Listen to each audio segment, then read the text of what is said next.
भारत और इंग्लैंड के बीच Manchester test के चौथे दिन का खेल खत्म हो चुका है।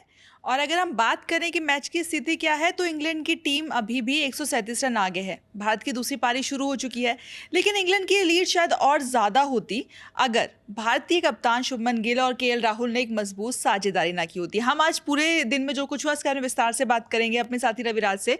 तो रविराज, बात हम भारतीय पारी से ही शुरू करते हैं। खराब शुरुआत रही, लगा नहीं था, एक समय पर स्कोरबोर्ड को देख के लग रहा था कि शायद किसी फुटबॉल मैच का स्कोरबोर्ड है। बिल्कुल 2-0 ऐसा नज़र आ रहा था कि जैसे अभी कोई फुटबॉल मैच हम लोग देख रहे हैं कि 2-0 का स्कोर लाइन चल रहा है। हमारे दोनों ओपनर्स जो है बिना खाता खोले आउट हो चुके, मतलब ओपनर आउट हुए थे। और उसके बाद जिस तरीके से साई सुदर्शन नंबर 3 पे आए थे तो वो भी 0 पे आउट हो गए। तो दोनों हमारे जो यंगस्टर्स थे वो दोनों के दोनों 0 पे आउट हो गए थे। 2-0 का स्कोर कार्ड चल रहा था। फिर उसके बाद आपके पास सबसे बड़ी चीज़ जो थी आज के दिन में, आपको 62 ओवर खेलने थे। जब वो ऐसा सिचुएशन था उसके बाद भी 62 ओवर आपको टालने थे। ओवर कुछ और ज़्यादा थे लेकिन वो टाइम लिमिट में जितना फेंक पाते हैं, तो 62 ओवर उसके बाद इन दोनों ने मिलकर झेला।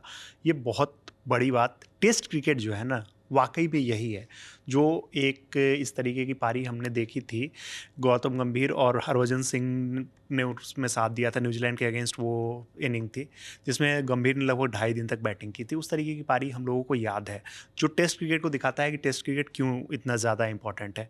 यहाँ दिखाया, जब क्रिस वोक्स के ओवर में दोनों आउट हुए तो लगा कि यार बॉल तो बहुत ज़्यादा मूवमेंट हो रही है, कहीं ना कहीं हम लोग आज ही निपट जाएंगे। और ऐसा लग रहा था कि कहीं मैच ऐसा ना हो कि 9 साढ़े 9 तक खत्म हम हो भी ये जाए। सोच रहे थे कि कहीं आज ही के दिन मैच खत्म ना हो जाए, क्योंकि इंग्लैंड ने जिस तरीके की बल्लेबाजी की उसके बाद जैसा स्टार्ट उनको मिला, क्योंकि आपको बता दें 300 पहली पारी के बाद इंग्लैंड को 311 रन की लीड मिली थी। बिल्कुल और इतनी बड़ी लीड के बाद जब भारत ने अपने 2 विकेट बहुत जल्दी खो दिए, बिना खाता खोले खो दिए, तो लग रहा था कि मैच जो है शायद आज ही खत्म हो जाएगा। बिल्कुल वही था। अब ऐसा लग रहा था कि हम लोग जो है ना वो पारी की हार हारने वाले हैं, वो भरोसा। और अभी हम लोग जो हैं वो 137 रन पीछे हैं। कल भी हमारी कोशिश होगी क्योंकि इन दोनों ने 2 सेशन पूरा खेला है। 2.5 सेशन लगभग ये लोग, मतलब 2.25 सेशन ये लोग खेल गए हैं। अब कल जो हमारी कोशिश होगी, क्योंकि हमें कल का दिन भी टालना है। अब एक चीज़ जो साफ़ है कि हम लोग यहाँ से इस मैच को जीत नहीं रहे हैं। हम लोगों को इस मैच को कैसे भी बचाना है, यानी कि हमें ड्रॉ करना है। कल 90 ओवर का गेम होना है। ठीक है, 90 ओवर में से 5-10 ओवर कम होते हैं, 80-85 ओवर तो वो लोग फेंकेंगे ही। तो 80-85 ओवर आपको टालने हैं। लेकिन आपके पास पीछे बैटर्स कौन है? ऋषभ पंत, जिनका कोई भरोसा नहीं है, इंजरी है उनकी, वो परेशान दिख रहे हैं। रविंद्र जडेजा, आप बहुत ज़्यादा एक्सपेक्ट नहीं करते। जडेजा अच्छा खेल रहे हैं, सब कुछ कर रहे हैं, लेकिन जडेजा कोई चेतेश्वर पुजारा या अजिंक्य रहाणे नहीं है। वो ठीक है, वो अच्छा खेल जाएं, वो हम सब ऐसी दुआ करेंगे कि वो हो, लेकिन आप उनसे बहुत ज़्यादा एक्सपेक्टेशन नहीं कर सकते। और उसके बाद है आपके पास वाशिंगटन सुंदर और शार्दुल ठाकुर। तो ऑन पेपर हम लोग बहुत वीक हैं। बैटिंग में हमारे पास बैटिंग यूनिट अब बची नहीं है। पंत बैटिंग करेंगे, किस तरीके से बैटिंग करेंगे वो भी हमें नहीं पता है। तो इस सिचुएशन में हमें इस मैच को हार कब तक हम टाल पा रहे थे? आज तो ऐसा लग रहा था कि ये दोनों का अगर कोई भी आउट होता है तो हम लोग मैच हार जाएंगे।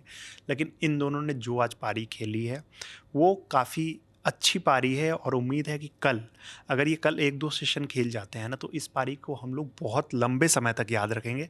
भले ही मैच का नतीजा जो भी हो, भले ही हम लोग उस सिचुएशन के बाद भी हार जाएं और वो जो दूसरा, मतलब जो भी सिचुएशन ऐसी आ जाए, बट जो भी चीज़ है, आज की जो ये पारी रही है दोनों की, और जिस तरीके से इन दोनों ने खेल दिखाया है, वो वाकई में कमाल रहा है।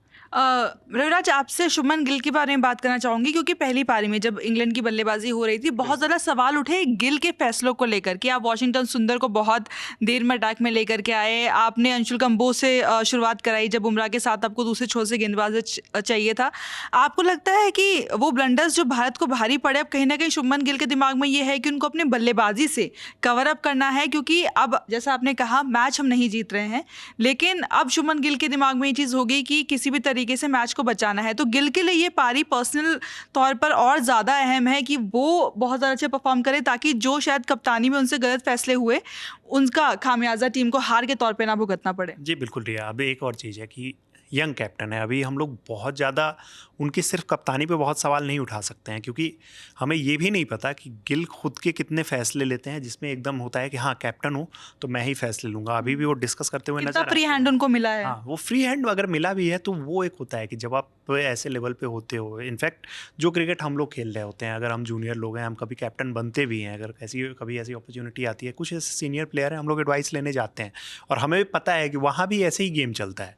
वो ऐसा नहीं है कि अगर आपके पास ठीक है, आप कुछ ऐसा होता है कि आपकी एक कॉल को सुना जाए, आप जो बोलोगे वो उसको सुना जाएगा, लेकिन आप वैल्यू दी डिस्कस जाए इस करते बात ही को। हो। जी। तो वो यंग हैं और अभी बहुत सारे सीनियर प्लेयर्स हैं जिनसे वो डिस्कस करके ही डिसीजंस लेते होंगे।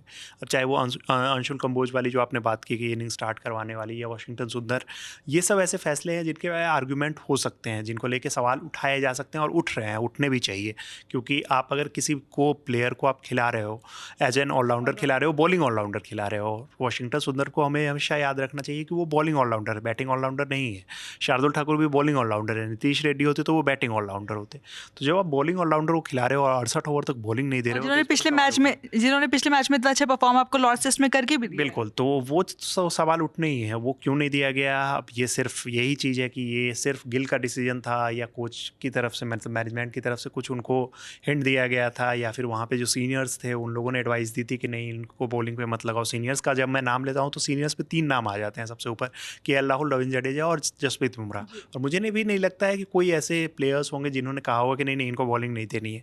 यही बात शायद मैं अपने दर्शकों को बता दूं, मांजरेकर ने भी कही थी कि ऐसा लग रहा है देख करके कि गिल जो है शायद से पैसे, उन्होंने भी तय तौर पे कुछ नहीं कहा, उन्होंने बस ये कहा कि उन्हें ऐसा लग रहा है कि शायद गिल जो है वो अपने हिसाब से पैसे ले रहे हैं, क्योंकि वहां पर जो सीनियर्स हैं उनको देख करके नहीं लगता है कि वो गिल को ये एडवाइस करेंगे कि जो खिलाड़ी पिछले मैच में आपके लिए गेंद से परफॉर्म कर चुका है, जिसको आपने कुलदीप यादव की जगह एज अ ऑलराउंडर अपनी टीम में जगह दी क्योंकि आपको कुलदीप यादव को मौका नहीं देना था, उसको आप बॉलिंग नहीं दे रहे हैं, 68 ओवर तक नहीं दे रहे हैं, और फिर जब वो खिलाड़ी आ रहा है तो आपको परफॉर्म करके दिखा रहा है, एक बड़ी साझेदारी तोड़ के दिखा रहा है। बिल्कुल, तो वो तो होता ही है कि अब ये इन सब पे कप्तानी को लेके तो मतलब डिस्कशन जारी ही रहेगी और वो होनी भी चाहिए। सवाल उठाएंगे हम लोग। क्रिकेट क्या है कि वो जो रिलीजन कहा जाता है इतना ज़्यादा, और टेस्ट क्रिकेट जो है ना, धीरे धीरे लोगों को अब समझ आ रहा है कि टेस्ट क्रिकेट ही रियल क्रिकेट है। लेकिन जब हम इसमें बहुत ज़्यादा अंडर परफॉर्म कर रहे हैं ना पिछले कुछ टाइम से, तो वो हर्ट होता है। तो अभी बहुत ज़्यादा सवाल वैसे नहीं उठ रहे हैं, लेकिन अब मुझे ऐसा लग रहा है ना कि इस सीरीज़ को हारने के बाद अचानक से बहुत ही ज़्यादा सवाल उठेंगे और बहुत फेरबदल भी हमें देखने को मिल सकते हैं। तो ये सब तो बात की बात है, लेकिन ओवरऑल अब जो इस मैच पे अगर हम लोग देखें, कोशिश यही होनी चाहिए कि कल 2-3 सेशन अच्छे से खेले। और जितनी आसानी से आज ये लोग बैटिंग कर रहे थे, दिख रहा था कि हाँ बैटिंग के लिए पिच अभी आसान है। बहुत ज़्यादा कुछ वहाँ पे बॉलर्स को हेल्प नहीं मिल रही है, ऐसी नहीं है कि बहुत ज़्यादा बॉलर्स को कुछ हेल्प मिल रही है। अगर कल हम लोग 2 सेशन निकाल लेते हैं तो हम लोग इस मैच को ड्रॉ कराने में सफल हो जाएंगे, क्योंकि इंग्लैंड की टीम, याद रखना होगा कि उनके पास बैटिंग काफ़ी स्ट्रॉन्ग है उनकी, हमारी बॉलिंग अब कमज़ोर है। बुमराह वर्कलोड मैनेजमेंट के चक्कर में या फिर जो भी है, वो ना तो उनकी पेस दिख रही है, ना उनकी लाइन लेंथ दिख रही है, मतलब वो पैनापन नज़र नहीं आ रहा है। सिराज, जो बात पॉन्टिंग ने कही कि 4 टेस्ट मैच वो भी लगातार खेले हैं, और सिराज मुझे याद है कि बहुत कम ऐसा मैच होगा या शायद ही कोई ऐसा मैच होगा जिसमें इंजरी की वजह से वो बाहर हुए होंगे। तो सिराज लगातार क्रिकेट खेलते आए हैं। और अंशुल कंबोज, जिनकी पेस को लेके अब सवाल उठ रहे हैं, भाई अगर आप 120-125 की बॉल डाल रहे हो, हमें याद है कि मतलब बीजीटी जब हो रहा था, एक स्टैट्स में देख रहा था कि उसमें लाबुशेन 130 की गेंद फेंक दे रहे थे। आप मेन पेसर बन के आए हो तो आपकी स्पीड भी नहीं है यहाँ पे, बहुत स्विंग भी नहीं वैसी ही हो रही है। तो अब इन सब पे देखना है कि ये सब चीज़ों को लेकर डिस्कशन जो भी होता रहेगा, लेकिन ओवरऑल अब कल जो कोशिश हमारी होनी चाहिए ये यही होनी चाहिए कि भाई 2 सेशन तो पहले आराम से खेलो, कैसे भी आप दोनों ही निकाल दो। बाकी जो हमारे बैटर्स हैं वो भी थोड़ा थोड़ा कंट्रीब्यूट करते रहे, हम लोग इस मैच को कैसे भी ड्रॉ करा लें। यानी कि पूरी तरीके से जिम्मेदारी फिलहाल केएल राहुल और कप्तान शुभमन गिल के कंधों पर है कि वो आखिरी दिन इस तरीके से साझेदारी को आगे लेकर के जाएं कि इंग्लैंड को मैच में कोई ब्रेक थ्रू ना मिले और वो इस मैच को जीतने की तरफ ना बढ़ पाए। क्योंकि आपको बता दें, अगर ये मैच भारत हारता है तो सीरीज़ भी इंग्लैंड के नाम हो जाएगी, यानी कि भारत तेंदुलकर एंडरसन सीरीज़ हार जाएगा। यानी कि कल का दिन सिर्फ इस मैच के लिहाज से नहीं बल्कि इस सीरीज़ के परिणाम के लिहाज से भी बहुत ज़्यादा अहम है। हम इस सीरीज़ की सारी अपडेट्स लगातार आप तक पहुँचा रहे हैं। मेरा नाम है रिया, साथ थे रविराज, कैमरा के पीछे है शुभम, और आप खेल जगत से जुड़ी तमाम खबरों के लिए देखते रहिए ललन टॉप स्पोर्ट्स।